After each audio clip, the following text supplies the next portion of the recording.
Basically, I am a rich man. I dialogue working on show some respect. Actor തന്നെയാണ്. ആ ഒരു pattern വെച്ച് നോക്കുക സിദ്ദീഖിനോട് അഭിനയിക്കും ഭയങ്കരമായിട്ട് ഇഷ്ടമായി. പുള്ളി ഏത് റോളും ചെയ്യും. പിന്നെ ജിത്തു ജോസഫിൻ്റെ ഒരു പാറ്റേൺ പറഞ്ഞു കഴിഞ്ഞാൽ ജിത്തു ജോസഫ് ത്രില്ലർ കിങ്ങാണ് ഡയറക്ഷൻ. പക്ഷെ ആ ഒരു പാറ്റേൺ മാറ്റി വേറൊരു സ്റ്റേജിലോട്ട് പോകുമ്പോൾ നമുക്ക് അക്സെപ്റ്റ് ചെയ്യാൻ പടം എനിക്ക് വൺ ടൈം വാച്ചുകൾ എന്ന് പറയുമ്പോൾ പടം ഒരു ഓക്കെ ഫീലായിട്ടാണ് എനിക്കത് തോന്നിയുള്ളൂ. ബാക്കി എല്ലാവരും ആ രീതിയിലാണ് പോയേക്കുന്നത്. ഓവറോൾ വൺ ടൈം വാച്ച് ഫിലിമാണ്. കോമഡിയാണോ? കോമഡി ഒന്നും അങ്ങനെയൊന്നും വലിയ സംഭവമൊന്നുമില്ല. ഇടയ്ക്കിടയ്ക്ക് ചിരിക്കാനുള്ള സംഭവങ്ങളൊക്കെ ഉള്ളൂ. നമ്മൾ ജിത്തു ജോസഫ് ഫിലിമാണെന്ന് പോലും മറന്നുപോയി. ജിത്തു ജോസഫ് ഫിലിം കണ്ടു തുടങ്ങുമ്പോൾ നമുക്ക് മനസ്സിലുണ്ടാവില്ല ഡയറക്ടർ ഫിലിമാണെന്ന്. ഈ പടത്തിന് വൺ ടൈം വാച്ച് പടം അതായത് എല്ലാ പടങ്ങളുടെയും മാറ്റി നിർത്തുന്ന പടം. ഇത് ത്രൂ ഔട്ട് കോമഡി എന്ന് പറയുന്നത് ആ സംഭവമാണ്. അതിൽ അഭിനയിക്കുന്നത് മനോജ് വിജയനും ബൈക്കൊക്കെ നല്ല രീതിയിൽ അഭിനയിക്കുന്നവർ മാത്രമല്ല എല്ലാവരും അതേപോലെ എല്ലാവരും നല്ല രീതിയിൽ കോമഡി ചെയ്തിട്ടുണ്ട്. എന്തായാലും കിട്ടുന്ന ഒരു തിയേറ്റർ എക്സ്പീരിയൻസ് ട്വിസ്റ്റ് അങ്ങനെയൊന്നല്ല. ട്വിസ്റ്റ് അല്ല, ഫുള്ള് കോമഡി അങ്ങനെയാണ്. അതായത് പുള്ളിയുടെ പടത്തിൽ മേക്കിങ് ആ മേക്കിങ് കൊണ്ടുവരാം. അതായത് കൊലപാതകം അതൊക്കെ കൊണ്ടുവരാം. പക്ഷെ അത് കോമഡി രീതിയിൽ ചെയ്തു വെക്കണം. അതുകൊണ്ടാണ് ബെസ്റ്റ് തിയേറ്റർ കൊള്ളാം. ചിരിക്കാനൊക്കെ കോമഡിയാണോ ഫുള്ള്? ആണല്ലോ. സിദ്ദീഖ് നമ്മുടെ മനോജിക്ക്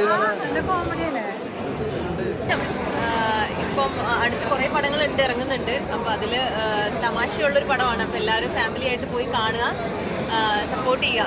നിങ്ങൾക്ക് ഇഷ്ടപ്പെടുന്ന ഒരുപാട് നല്ല ഹ്യൂമർ എലമെന്റ്സ് ഉണ്ട്, ഒരുപാട് ആക്ടേഴ്സ് ഉണ്ട്. എസ്പെഷ്യലി ഒരു ജിത്തു ജോസഫ് മൂവിയാണ്. അപ്പോൾ അതിൻ്റെ ഒരു എക്സ്പെക്ടേഷനിൽ വന്ന് കാണാൻ പറ്റുന്ന ഒരു സിനിമ തന്നെയാണ്. അതെ അതെ അതെ അതെ അതെ. ഇപ്പോൾ എൻ്റെ ഫാമിലി എല്ലാവരും ഉണ്ടായിരുന്നു. എല്ലാവർക്കും ഭയങ്കരമായിട്ട് ഇഷ്ടപ്പെട്ടു.